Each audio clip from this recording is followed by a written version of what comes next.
So yes guys, ഒരു investigative thriller അല്ലെങ്കിൽ ഒരു ഇൻവെസ്റ്റിഗേറ്റീവ് സിനിമ, അതും ഒരു നോവൽ വായിക്കുന്ന ലാഘവത്തോടെ കാണാൻ ഉള്ളവരാണ് നിങ്ങളെങ്കിൽ പ്രൊജക്റ്റ് 1 ഫൈൻഡർ എന്ന ഒരു തമിഴ് സിനിമ ഇറങ്ങിയിട്ടുണ്ട്. നൗ ഈ സിനിമയ്ക്ക് ഒരു പ്രത്യേകതയുണ്ട്. നേരത്തെ പറഞ്ഞ പോലെ ഒരു നോവൽ വായിക്കുന്ന ലാഘവത്തോട് കൂടിയിട്ടാണ് ഈ സിനിമ പോകുന്നത്. വിനോദ് രാജേന്ദ്രൻ കക്ഷിയാണ് ഈ സിനിമയുടെ ഡയറക്ടർ. കക്ഷി തന്നെയാണ് ഈ സിനിമയിലെ നായക വേഷം കൈകാര്യം ചെയ്തിരിക്കുന്നത്. നൗ ഒരു സിനിമ കണ്ടതിന് ശേഷം എൻ്റെ ഒരു പേഴ്സണൽ ഒപ്പീനിയൻ, ഇൻവെസ്റ്റിഗേറ്റീവ് ത്രില്ലർ എന്ന കാറ്റഗറി മാറ്റി ഇൻവെസ്റ്റിഗേറ്റീവ് എന്ന് മാത്രമാക്കണമായിരുന്നു. കാരണം ഇതൊരു ത്രില്ലിംഗ് എഫക്റ്റ് ഈ സിനിമയ്ക്കില്ല.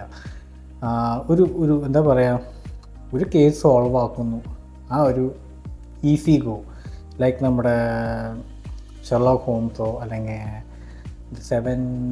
നാൻസി ഡ്രൂ പോലെയുള്ള സിമിലർ കേസസ് എങ്ങനെയാണ് നോവൽ വായിക്കുന്ന ലാഘവത്തോടു കൂടി തന്നെ ഈ സിനിമ കാണാൻ കഴിയും. 1.5 മണിക്കൂർ ദൈർഘ്യമാണ് സിനിമയ്ക്കുള്ളത്. മലയാളം പരിഭാഷ അവൈലബിൾ അല്ല, തമിഴ് മാത്രമേ ഇപ്പോഴുള്ളൂ.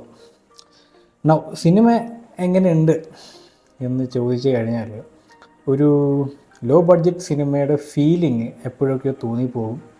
കാരണം ഇതിൻ്റെ കാസ്റ്റിംഗ് ക്രൂ, ഇതിൻ്റെ ഡയറക്ടർ തന്നെ എന്താ പറയുക, ഇമോഷൻസ് കാണിക്കാൻ എവിടെയൊക്കെ വിട്ടുപോകുന്നുണ്ട്.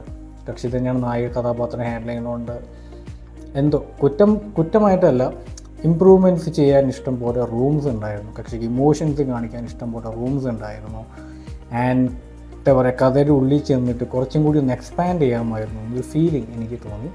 1.5 മണിക്കൂർ ദൈർഘ്യമുള്ള ഒരു സിനിമ കാണുമ്പോൾ എന്താ പറയുക, ഒരു ഇൻവെസ്റ്റിഗേറ്റീവ് സിനിമ ആയതുകൊണ്ട് കേസ് പെട്ടെന്ന് സോൾവ് ചെയ്ത് പോകുന്ന പോലെ തോന്നും. എന്തുകൊണ്ട് പോലീസിന് ഇതുപോലെ കേസ് സോൾവ് ആക്കാൻ പറ്റിയില്ല? I mean you can imagine. ഞാൻ എന്തിനെക്കുറിച്ച് പറയുന്നത് ചിലപ്പോൾ നിങ്ങൾക്കൊരു സംശയം തോന്നും. കാരണം ഇതിൻ്റെ കഥ ഇവർ, അതായത് നായകൻ ഒരു പ്രൈവറ്റ് ഡിറ്റക്റ്റീവ് ഏജൻസി തുടങ്ങുകയാണ്. സോ അവരിൽ വരുന്ന ഒരു കേസാണ്, ഒരു മകൾ വന്നിട്ട് ഒരു പരാതി പറയാൻ, എൻ്റെ അപ്പൻ 8 കൊല്ലമായിട്ട് ജയിലിലാണ്, കൊലപാതകമാണ് കുറ്റം, ഒരു ലോക്കൽ കൗൺസിലറെ കൊന്നു, ഒരു കൂട്ടാളിയും കൂട്ടി 2 പേരും കൂടി ഒരു കൗൺസിലറെ കൊന്നു എന്നുള്ളതാണ് കേസ്. എൻ്റെ അപ്പൻ കുറ്റം ഏറ്റെടുത്തിരുന്നു, പക്ഷേ അതിനൊരു കാരണമുണ്ട്, കാശ് കിട്ടും എന്നുള്ള ഒരു അഗ്രിമെൻ്റ് പുറത്തായിരുന്നു ഈ ഒരു കുറ്റം ഏറ്റെടുത്തത്. ആ അഗ്രിമെൻറ്റിൻ്റെ ഒരു ഫേസ് കാശ് തരും, സെക്കൻഡ് ഫേസ് ഒരു 6 മാസത്തിന് ശേഷം ജയിലിൽ നിന്നും ബെയിൽ ഔട്ട് അടിക്കാം എന്നുള്ള ഒരു സെക്കൻഡ് കണ്ടീഷൻ കൂടി ഉണ്ടായിരുന്നു. ഫസ്റ്റ് കണ്ടീഷൻ കുറച്ച് പൂർത്തീകരിച്ചു, കുറച്ച് കാശ് കൊടുത്തു. പക്ഷേ സെക്കൻഡ് കണ്ടീഷൻ വന്നപ്പോൾ കഥ ആകെ മാറി. വില്ലന്മാർ കൈ അങ്ങോട്ട് മലർത്തി, ഞങ്ങൾക്കൊന്നും അറിയില്ല എന്ന് പറ്റിപ്പോയി. അങ്ങനെ 8 കൊല്ലം കടന്നു പോയപ്പോഴാണ് ഈ ഒരു ഏജൻസിയുടെ പരസ്യം ഈ പെൺകുട്ടിയുടെ കയ്യിലേക്ക് എത്തുന്നത്. ഈ പെൺകുട്ടി വിളിക്കുന്നു, കാര്യങ്ങളെല്ലാം ബോധിപ്പിക്കുന്നു.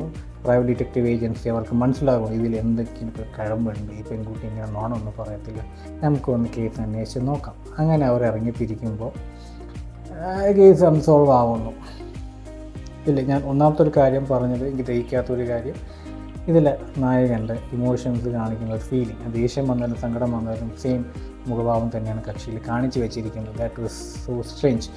സെക്കൻഡ് തിങ്, ഇതിലെ വില്ലന് അത്യാവശ്യം ബോഡിയുണ്ട്, താടിയും കൂടിയൊക്കെ അത്യാവശ്യം ഒരു വില്ലന് ഷെയ്ഡ് കക്ഷിക്കുണ്ട്. പക്ഷേ കക്ഷീനെ കുറിച്ച് ഒന്ന് എക്സ്പ്ലോർ ചെയ്യാൻ സിനിമ ശ്രദ്ധിച്ചില്ല. എന്തുകൊണ്ടാണ് കക്ഷി ഇത്ര വില്ലനസ് ആവുന്നത്? എന്തെങ്കിലും ഒരു കാരണം വേണ്ടേ? കക്ഷി ഒരു എന്താ പറയുക, ഒരു ഭൂമാഫിയയിലെ ഒരു വലിയ കണ്ണിയാണ്. ബട്ട് കക്ഷിക്ക് എന്താ പറയുക, എന്തെങ്കിലും ഒരു കാരണം വേണ്ട എങ്ങനെ ആവാനായിട്ട്? അതൊന്നും പറയുന്നില്ല. കക്ഷി പെട്ടെന്ന് ഒരു ഭൂമാഫിയായി മാറി, കാശ് എവിടെ നിന്ന് കിട്ടിയെന്നൊന്നും പറയുന്നില്ല, എന്തിനാണ് ചെയ്യുന്നതെന്നൊന്നും പറയുന്നില്ല. പെട്ടെന്ന് കഥ അങ്ങോട്ട് അവസാനിപ്പിക്കുന്ന പോലെ തോന്നി. സോ അതുകൊണ്ടാണ് ഞാൻ പറഞ്ഞത്, നാൻസി ഡ്രൂ അല്ലെങ്കിൽ 7 ഇത് വേറൊരു കാര്യം ഉണ്ടായിരുന്നു, ഈ 5th വണ്ടർ എന്തോ, പക്ഷേ മറന്നുപോയില്ല പണ്ട് വായിച്ച നോവൽസൊക്കെ. ദ ഫേമസ് 5 ഇതുപോലത്തെ നോവൽസൊക്കെ വായിക്കുന്ന ലാഘവം ഈ ഒരു സിനിമയ്ക്ക് ഉണ്ട്. ഒരു 1 ടൈം വാച്ചബിൾ എന്നതിനപ്പുറം ഒരു റേറ്റിംഗ് കൊടുക്കാൻ കഴിയത്തില്ല. ആൻഡ് ഓൺലൈൻ റേറ്റിംഗ്സ് എല്ലാവരും 2.5 3.5 ഒക്കെ കൊടുത്തിരിക്കുന്നത്. ആൻഡ് ഈ ഒരു ഭാഗത്ത് തന്നെയാണ് എല്ലാവരും പരാതി പറഞ്ഞിരിക്കുന്നത്. കഥ പെട്ടെന്ന് അവസാനിച്ചു, ഒരു ത്രില്ലിങ് എലമെൻ്റ് ഉണ്ടായിരുന്നില്ല. ആൻഡ് തുടക്കത്തിൽ തന്നെ എക്സ്പെക്റ്റബിൾ ആയിരുന്നു എന്തായിരിക്കും കഥയുടെ അവസാനം വരെ. He is gone to solve the case anyway. So ആരായിരിക്കും വില്ലൻ വന്നു, എക്സൈറ്റഡ് ആയി. പക്ഷേ വില്ലൻ അപ്പം തന്നെ കൂട്ടി കയറി കുറ്റം സമ്മതമൊക്കെ നടത്തി എന്നെ വിലം കണിച്ചു എന്ന് പറഞ്ഞ് നേരെ ജയിലിലേക്ക് പോയി. സോ എന്താ പറയുക, ഒരു സുഖം ഉണ്ടായിരുന്നു. ആ കൂടി ഒരു ഫൈറ്റ് സീക്വൻസ് മാത്രമേ ഉണ്ടായിരുന്നുള്ളൂ സിനിമയ്ക്ക്. അതും that was also total unbelievable. നിങ്ങൾ സിനിമ കാണുമ്പോൾ ആ സീൻ കാണുമ്പോൾ നിങ്ങൾക്കത് ഫീൽ ചെയ്യും. ഇത് പണിച്ച് വെക്കേണ്ട കാര്യമൊന്നുമില്ല. സിനിമ കാണുന്ന മുൻപ് സിനിമ കാണുമ്പോൾ തന്നെ നിങ്ങൾക്ക് ഏകദേശം മനസ്സിലാവും ഒരു ആക്ടർ മുഖഭാവം ഇമോഷൻസ് ഒന്നും വർക്കൗട്ട് ആയിട്ടില്ല കക്ഷിക്ക്. He has to work out a bit more. എന്താ പറയുക, കക്ഷിക്ക് അഭിനയിക്കാൻ അറിയാം, പക്ഷേ അത് ഫേസ് എക്സ്പ്രഷൻസിലൂടെ എന്താ പറയുക, എന്നാൽ പണ്ട് ഉദയനാണ് താരത്തിൽ നമ്മുടെ ജഗതി പറയുന്ന പോലെ ആ ഒരു മുഖഭാവങ്ങളൊന്നും, അതൊരു പ്രത്യേക പേര് പറഞ്ഞിട്ടുണ്ടെങ്കിൽ ആ സാമാനങ്ങളൊന്നും കക്ഷിക്ക് മുഖത്ത് വന്നില്ല എന്നുള്ളതാണ്. പ്രോബബ്ലി ആ ഒരു ഫേസിലായിരിക്കും, ഇമ്പ്രൂവ്മെൻറ്റ് ചെയ്യുന്ന ഫേസിലായതുകൊണ്ടായിരിക്കും. എനിവേ നല്ലൊരു അറ്റംപ്റ്റാണ് ഈ സിനിമ ആൻഡ് കണ്ടിരിക്കാൻ തോന്നി.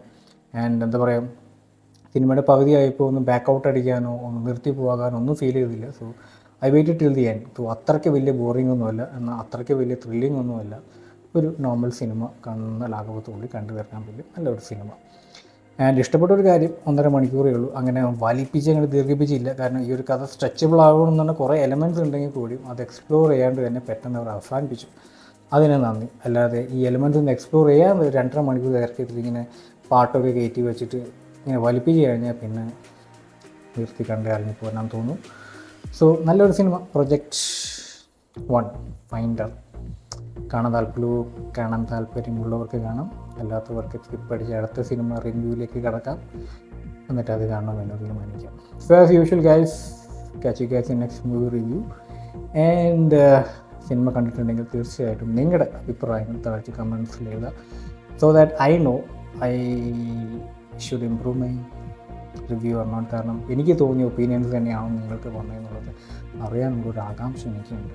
കാരണം ഞാൻ ഈ കാണുന്ന സിനിമകൾ ഒട്ടുമിക്കതും എൻ്റെ സുഹൃത്തുക്കൾ കാണാറില്ല എന്നുള്ളതാണ് സത്യം. കാരണം അവർ ഇതുപോലെ ക്യാമറയും തുറന്ന് പിന്നെ മുഴുവൻ റിവ്യൂസ് എഴുതാറില്ല. അവർ പണിയും കഴിഞ്ഞ് നേരെ ബെഡ്റൂം കിട്ടുന്ന ഉറങ്ങി പിറ്റേ ദിവസത്തേക്ക് റെഡി ആവാറാണ് പതിവ്. എന്തോ എന്നെക്കൊണ്ട് അത് പറ്റത്തില്ല. So guys, catch you guys in next movie review. Until then, stay tuned as usual and don't forget to enjoy your life as usual guys. Time is so valuable.